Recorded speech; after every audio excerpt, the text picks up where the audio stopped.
But the Palestinian people's right to self-determination, their right to justice, must also be recognized. And put yourself in their shoes. Look at the world through their eyes.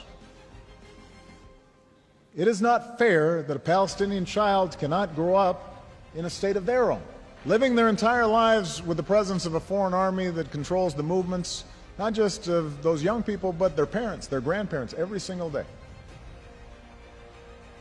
It's not just when settler violence against Palestinians goes unpunished. It's not right to prevent Palestinians from farming their lands or restricting a student's ability to move around the West Bank or displace Palestinian families from their homes. Neither occupation nor expulsion is the answer. Just as Israelis built a state in their homeland, Palestinians have a right to be a free people in their own land. I'm going off script here for a second, but before I came here, I met with a group of young Palestinians from the age of 15 to 22. And talking to them, they weren't that different from my daughters. They weren't that different from your daughters or sons.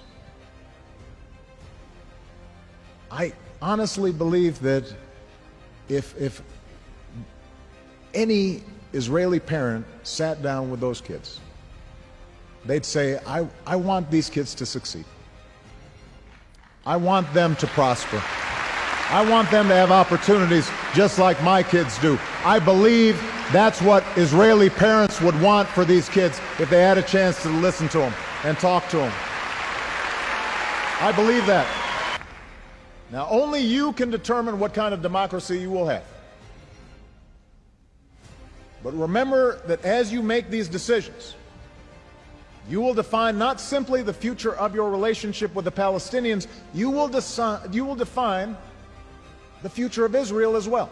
As Ariel Sharon said, I'm quoting him, "It is impossible to have a Jewish democratic state at the same time to control all of Eretz Israel.